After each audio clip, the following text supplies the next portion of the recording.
And next Wednesday we see the start of the Women's Euro qualifying campaign. What's the mood like in the squad? Yeah, the mood is very, very good, especially after beating Finland with 7-2. But these players are so professional, and right now they are with, most of them are with their club team and play Champions League. So I think that for the moment they don't think about next Wednesday at all. They're just thinking about winning their Champions League game tonight or tomorrow night. How big a test will Israel be? I think it will be a huge test because it's always difficult, especially it's always difficult to play any competitive game. You can see that in the results in the men's game also, that you can never take anything for granted. And I think also, especially when it's the first game of the qualifier, I think that's nerve-wracking itself. So we have huge respect for this game. We will go in and do absolutely 100% what we can do to win this game. And we will not take anything for granted. We know that we are ranked better than them. We know that we should win, and that all the pressure is on us. But I think that we will go in and do a very, very good performance just because of the professional attitude that the players will have, and also all the staff around the team.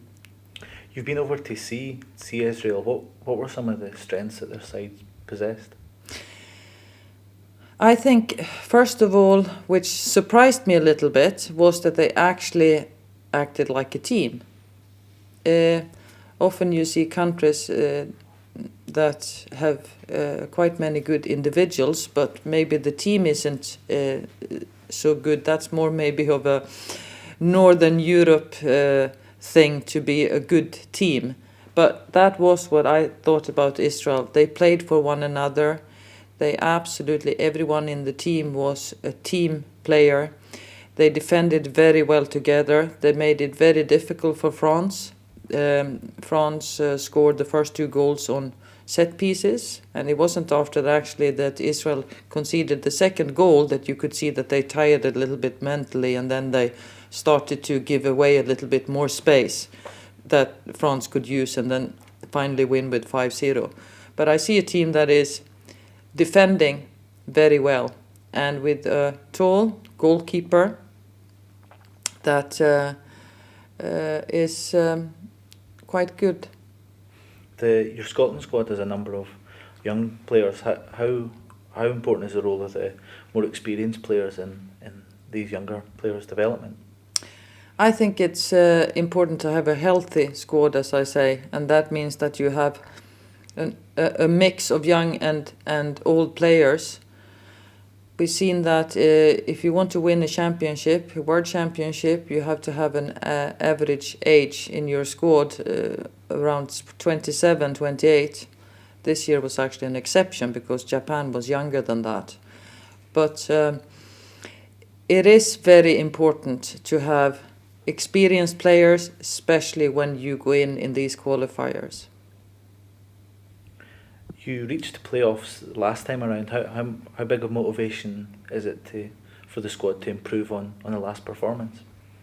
I think players and staff are determined to reach the goal that we have set up, and that is to qualify for the European Championship 2013. How far has women's football progressed since you took over as the Scotland women's manager? Well, I think we can see a huge difference in many areas. I think especially in the amount of time that the players invest in their own football. So I think they train so much more now, both football and physique. And I think that's a huge difference. you go into this campaign with Tynecastle as your base for all the home games. How important is it for the squad to have a regular home stadium for their games? I think it's been a debate what we wanted to do with this, because it's also the fact that, well, what's the minuses of having a home base? It's that actually it's just people then in Edinburgh or around Edinburgh that have easy access to see us. And that's what one of the reasons why we didn't want to have a home base, because we wanted to travel around the country and show women's football and how good it can be for everyone. On the other hand, the good thing with having a home base is that we can actually plan better ahead. And we can actually now already to go out and say, come to our home game against France, September next year, because we know that we're going to play at Tynecastle.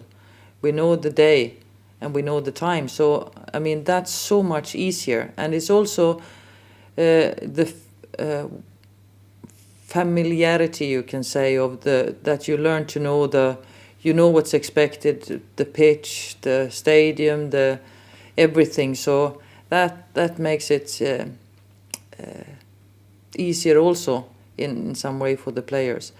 I think one factor is positive because they absolutely love to play at Tynecastle.